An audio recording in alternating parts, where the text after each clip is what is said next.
Welcome to Moto Focus. The year is 2026, and the automotive world is drowning in silent electric pods, four-wheel drive hypercars with more computing power than Apollo 11, and crossovers that apologize for existing. Into this polite, overgoverned nightmare steps the loudest, rudest, most politically incorrect machine ever granted a VIN in the 21st century, the 2026 Shelby Cobra 427 Anniversary Edition. This is not a replica. This is not a continuation. This is Shelby American, 60 years after the original terrorized the planet, building 250 brand new, factory fresh 427. Powered Cobras with modern materials, modern tolerances, and zero regard for your personal safety or local noise ordinances. Buckle up, or don't, because seatbelts are technically optional. Origin story: how a dead car came back. Meaner: the original AC Cobra died in 1967 when Carroll Shelby got tired of racing the FIA and the IRS at the same time. The 427 street cars, fewer than 350 built, became instant unicorns worth 8 figures today. For decades, Shelby American sold continuation 289 and 427 cars using leftover serial numbers. But those were always labeled CSX 4000 or CSX 1000. Careful nods to history. The 2026 car is different. Shelby quietly retired the old continuation lines in 2023, burned the leftover 1960s VIN tags in a ceremonial bonfire in Las Vegas, and started an entirely new series, CSX 7000. These are not recreations. They are the first factory Cobras built since Lyndon Johnson was president, and they are angrier than ever. The engine: 482 cubic inches of hand-built anarchy. Let's start where God intended. The engine bay that's longer than some modern cars are wide. The heart is a dart-based 427 block, stroked to 482 cubic inches, 7.9 liters if you're European and scared of freedom. All aluminum construction, forged crank, H-beam rods, custom diamond pistons, and a mechanical roller cam so aggressive it sounds like Satan chewing gravel. Compression is 10.5, 1 on pump gas, no forced induction, because real men don't need blowers, they need cubic inches in spite. Shelby rates it conservatively at 750 horsepower at 6,200 revolutions per minute and 690 lb at 4,800 revolutions per minute. But independent dyno runs have seen 800 plus to the wheels with nothing more than a tune and a grin. The headers are 2-inch primaries into 4-inch side pipes with exactly 0 muffling. At full chat, it produces 118 decibels at 50 feet, louder than a .45 70 rifle. Your neighbors will learn to hate you in new and creative ways, transmission and drivetrain, because automatics are for cowards. Only one gearbox exists, a Tremec TKX 5-speed manual built to survive 900 lb weight without crying. The shifter is a polished aluminum sphere, the size of a baseball, that sits exactly where Carroll put it in 1965, 6 inches from the hottest part of the exhaust. The clutch is a twin-disc carbon unit from Centerforce that weighs 42 pounds and requires a left leg forged in the fires of manual supers past. Behind that lives a 9-inch rear end with a true track differential and 3.73 gears. No limited slip nanny, no torque vectoring, just 2315, section Nitto NT 555, G2 tires begging for mercy and finding none. Chassis and suspension, 1965. Blueprint, 2026. Witchcraft. The latter frame looks identical to 1965, but every tube is now 4-inch 4,130 chromoly, with wall thicknesses varying from 0.095 to 0.134 inches. Optimized by FEU until it's twice as stiff torsionally, yet only 42 pounds heavier than original.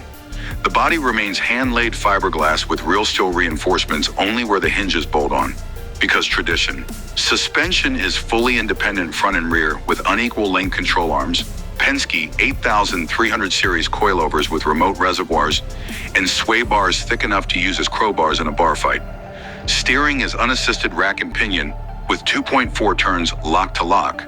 At speed, it feels like arm wrestling and angry gorilla, exactly as intended.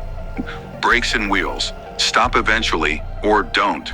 Stopping power comes from 14-inch ventilated Willwood rotors clamped by 6 piston calipers up front and 4 piston in the rear.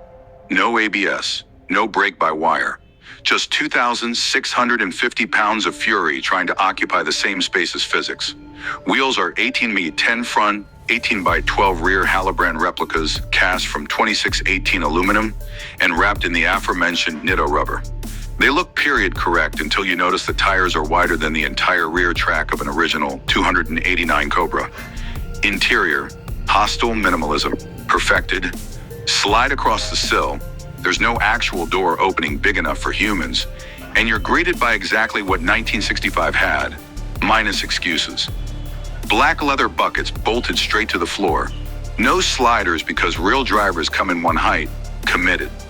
4 Smith's gauges, tax, speedo, oil pressure, water temp, plus a tiny fuel gauge that lies constantly, a Motolita wood rim wheel with 3 polished spokes and exactly 0 buttons. The dash is hand-formed aluminum with a billet plaque listing the builder's name and blood type. Air conditioning is a $12,000 option that adds 38 pounds and mild disdain from purists. Heat comes standard from the transmission tunnel that reaches 180 degrees Fahrenheit after 15 minutes. Sound system? The side pipes. Volume knob? Your right foot. On the road, a religious experience with casual violence. Fire it up and the neighborhood dogs start howling in harmony. The idle is 900 revolutions per minute of barely contained rage. Lope so violent the entire car shivers like it's cold. Let the clutch out gently and it still tries to stall or lunge, sometimes both. First gear is useless above 45 miles per hour unless you enjoy the smell of burning clutch. Second gear is where the apocalypse begins. 60 miles per hour arrives in a heartbeat, accompanied by a white cloud of tire smoke and the sudden realization that you are no longer in control. Physics is. Triple digits come before your brain finishes processing the violence. At 140 miles per hour, the steering goes eerily light, the windshield folds the air over your head like a fighter jet, and the horizon narrows to a tunnel. The new chassis is magical. It tracks straight and true until the exact moment the rear tires break traction. Then it pivots like a rally car on ice. Catch it, and you're a hero. Miss it, and you're a statistic with great stories on the way to the hospital. Canyon carving, where men become legends or memes. Take it to Angelus Crest or the Tail of the Dragon, and the Cobra reveals its final trick. It's actually usable. The modern suspension soaks up mid-corner bumps that would have launched a 1965 car into the trees. You can brake deep, turn in hard, and get on the throttle early, provided you have the courage of a Viking and the reflexes of a caffeinated squirrel. Do it right in the Cobra dances, rear end stepping out in perfect controllable slides, while the side pipes scream a battle cry that rattles pine needles loose. Do it wrong, and the car will punish you with a brutality that makes a Dodge Viper feel like a Miata. There is no forgiveness, no second chance, no nanny to save you. Just you, 750 horses, and the cold equations of grip. Price, production, and the waiting list of the damned. Only 250 will ever exist. Base price is $695,000 USD. A fully optioned car, paint to sample, AC delete because you're not a coward, polished roll hoop, vintage style luggage, breaks $900,000 before taxes. Every single build slot was sold by deposit in 2023, some for chassis numbers that hold special meaning. CSX 7001 went for a rumored $2.1 million charity auction. Flippers are already listing undelivered cars north of $1.8 million. Each owner receives a leather-bound build book, a 118 amalgam model locked in the Shelby vault, and the quiet knowledge that they own something no electric hypercar will ever match. A direct, unfiltered connection to the most dangerous era of motoring.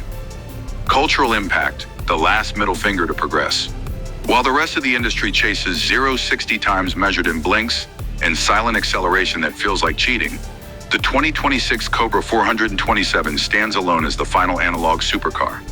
It is too loud for California, too wide for London, too tall for most parking garages, and too thirsty to ever see 10 mpg. It will never be allowed at most track days because insurance companies faint at the sight of it. Yet it exists anyway, Because a small group of lunatics at Shelby American decided the world still needs a reminder that internal combustion, when unleashed without restraint, is the purest expression of mechanical joy mankind has ever created. Final verdict: buy it, drive it, crash it, worship it.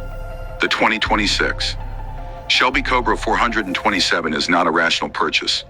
It is not practical, safe, quiet, or remotely apologetic. It is a 650-pound love letter to a time when men built cars that could kill them and smiled while doing it.